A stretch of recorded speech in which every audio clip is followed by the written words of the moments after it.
بہار کے اہلکاروں کی 4 ممبروں پر مشتمل ایک ٹیم آج اڈیشہ جائے گی تاکہ ریل حادثے کے بعد وہاں پھنسے ریاست کے مسافروں کو ریاست واپس لانے میں سہولت بہم پہنچائے۔ ریاست کے قدرتی آفات کی صورت میں انتظام کرنے والے محکمے نے یہ کمیٹی تشکیل دی ہے۔ حادثے میں بہار کے کم از کم 3 افراد ہلاک اور 17 دیگر زخمی ہوئے ہیں۔ یہ لوگ چنئی جا رہے تھے۔ وزیر اعلیٰ نتیش کمار نے صورتحال کا جائزہ لیا اور وہاں پھنسے لوگوں کو ہر ممکن امداد پہنچانے کا حکم دیا۔ صدر جمہوریہ دروپدی مرمو اپنے پہلے سرکاری دورے پر سورینام کے لیے روانہ ہو گئیں۔ اپنے دورے کے پہلے مرحلے میں وہ منگل تک سورینام میں رہیں گی، جہاں وہ سورینام کے صدر چندریکا پرساد سنتوکھی کی دعوت پر یہ دورہ کر رہی ہیں۔ یہ دورہ اس لیے تاریخی اہمیت کا حامل ہے کیونکہ وہ بھارتیوں کی سورینام آمد کے 150 سال مکمل ہونے پر منائی جانے والی تقریبات کی مہمان خصوصی ہوں گی۔ یہ تقریب کل منعقد ہوگی۔ اس دورے میں سادھوی نرنجن جیوتی، صارفین کے امور، غذا اور عوامی نظام تقسیم اور دیہی ترقیات کی وزیر مملکت رما دیوی بھی صدر جمہوریہ کے ہمراہ ہیں۔ صدر جمہوریہ کا یہ دورہ سورینام کے صدر سنتوکھی کے جنوری میں ہوئے بھارت دورے کے 6 مہینے سے کم کے وقفے میں ہو رہا ہے۔ جناب سنتوکھی پرواسی بھارتی دیوس کے مہمان خصوصی تھے۔ انہیں 2021 میں پرواسی بھارتی سمان سے بھی نوازا گیا تھا۔ بھارت اور سورینام کے درمیان گرم جوشی بھرے دوستانہ تعلقات ہیں اور سورینام میں مقیم بھارتی برادری ان تعلقات کی اہم کڑی ہے۔ اپنے دورے کے دوسرے حصے میں صدر جمہوریہ سربیائی صدر الیگزینڈر ووکک کی دعوت پر بدھ کے روز سربیا کا دورہ کریں گی۔ دونوں ملکوں کے درمیان کسی سربراہ مملکت کا یہ پہلا سرکاری دورہ ہوگا۔ امریکی وزیر دفاع لائیڈ آسٹن 2 طرفہ اسٹریٹجک شراکت داری کو مزید بڑھانے کے لیے امکانات پر تبادلہ خیال کرنے کی غرض سے بھارت کے 2 روزہ دورے پر آج نئی دلی آئیں گے۔ ان کا یہ دورہ وزیر اعظم نریندر مودی کے واشنگٹن دورے سے قبل ہو رہا ہے۔ وزیر دفاع راجناتھ سنگھ جناب آسٹن کے ساتھ کل دفاعی تعاون کے چند نئے پروجیکٹوں پر تبادلہ خیال کریں گے۔ امریکی وزیر دفاع کا یہ بھارت کا دوسرا دورہ ہے۔ اس سے پہلے وہ مارچ 2021 میں بھارت تشریف لائے تھے۔ اس کے علاوہ جرمنی کے وزیر دفاع بورس پسٹوریس بھی بھارت کے 4 روزہ دورے پر کل نئی دلی پہنچیں گے۔ وزیر دفاع راجناتھ سنگھ جرمنی کے اپنے ہم منصب کے ساتھ بھی 2 طرفہ بات چیت کریں گے۔ جناب سنگھ کے ساتھ ان کی میٹنگ کے علاوہ جناب پسٹوریس کا نئی دلی میں انوویشنز فار ڈیفنس ایکسیلنس کی جانب سے منعقد کردہ ایک تقریب کے دوران چند دفاعی اسٹارٹ اپ سے بھی ملاقات کرنے کا پروگرام ہے۔ یہ خبرنامہ آکاشوانی سے نشر کیا جا رہا ہے۔ نریندر مودی حکومت کے دور حکومت کے 9 سال مکمل ہو گئے ہیں۔ اس موقع پر آکاشوانی کا خبروں کا شعبہ حکومت کی جانب سے کیے گئے اقدامات پر خصوصی خبروں کی ایک سیریز نشر کر رہا ہے۔ آج ہم پردھان منتری کرشی سینچائی یوجنا کے تحت ملک میں ہر کھیت میں آب پاشی کو یقینی بنانے کے لیے کیے گئے اقدامات کا جائزہ لیں گے۔ پیش ہے ایک رپورٹ۔ بھارتی معیشت کی ترقی میں زراعت کا اہم رول رہا ہے کیونکہ بھارت کی بڑی آبادی اب بھی براہ راست یا بالواسطہ طور پر زراعت پر انحصار کرتی ہے۔ یہ شعبہ غذا، چارہ اور صنعتوں کے لیے خام مال کی فراہمی کی ضرورتوں کو پورا کرتا ہے۔ زرعی شعبے کی مستحکم اور متواتر ترقی اہم ہے کیونکہ یہ غذا کی یقینی فراہمی اور ملک کی ترقی کی ضمانت ہے۔ بھوپیندر سنگھ کی رپورٹ کے ساتھ خبر نامے کے لیے میں ضمیر رضوی۔ G20 کی صحت سے متعلق ورکنگ گروپ کی تیسری میٹنگ آج صبح حیدرآباد میں شروع ہوگی۔ اس میٹنگ کا مقصد بھارت کی صدارت میں G20 کے صحت سے متعلق ایجنڈے کو آگے بڑھانا ہے۔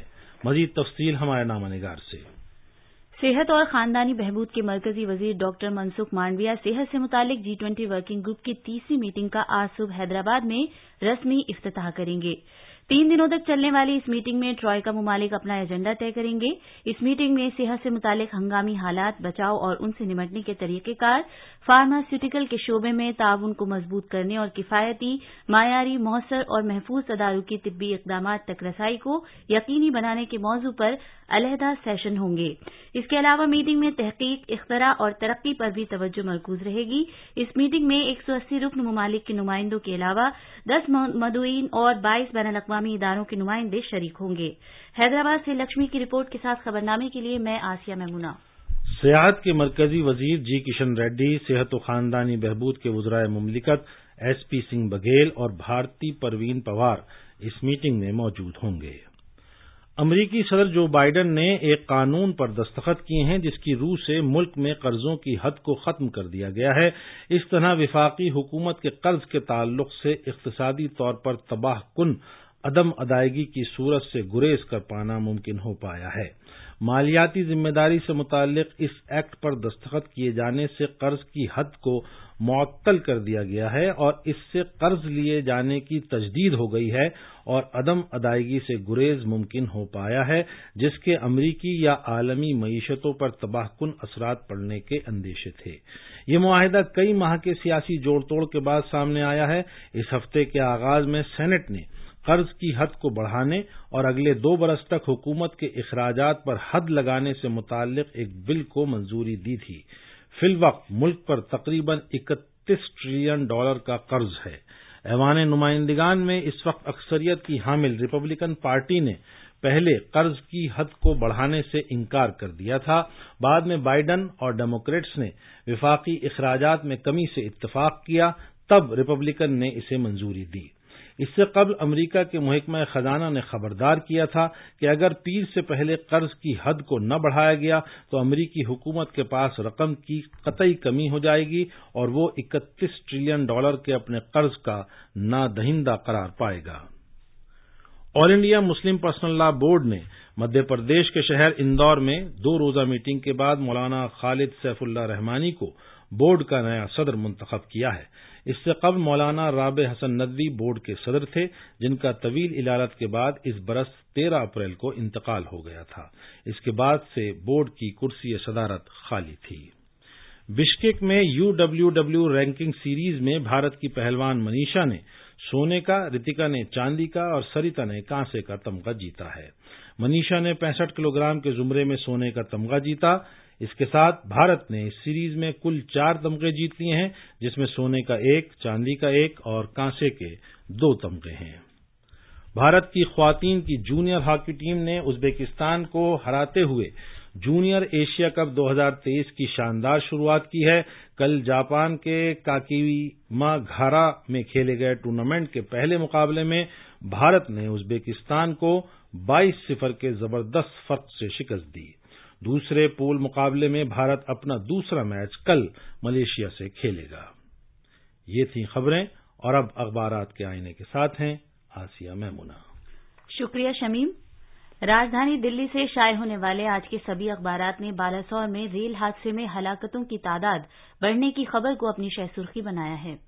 روزنامہ راشٹریہ سہارا کی شہ سرخی ہے، وزیر اعظم نے جائے حادثے کا جائزہ لیا اور پوری سرکار کو مشینری کے جامع انداز اپنانے پر زور دیا۔ روزنامہ انقلاب نے اسی سلسلے میں شہ سرخی بنائی ہے، دردناک ٹرین حادثے میں ہلاک شدگان کی تعداد 290 سے تجاوز کر گئی۔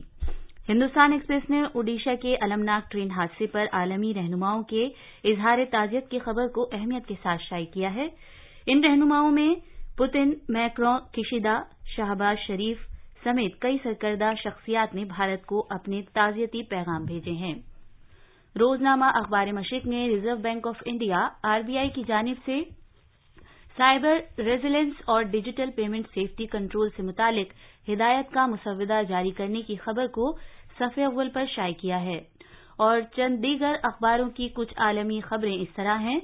رجب طیب اردوغان نے ترکی کے صدر کے عہدے کا حلف لیا۔ برکس رکن ممالک کی کثیر الجہتی کو ایران نے سراہا اور امریکہ چین کشیدگی کے دوران ایشیا کے اعلیٰ سیکیورٹی اجلاس کا آغاز۔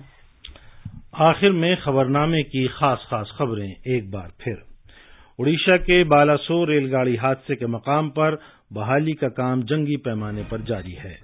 وزیر اعظم نریندر مودی نے راحت کی کارروائیوں میں شامل افراد اور ایجنسیوں کی کوششوں کی ستائش کی ہے۔ صدر جمہوریہ دروپدی مرمو سورینام اور سربیا کے 6 روزہ دورے پر روانہ ہو گئی ہیں۔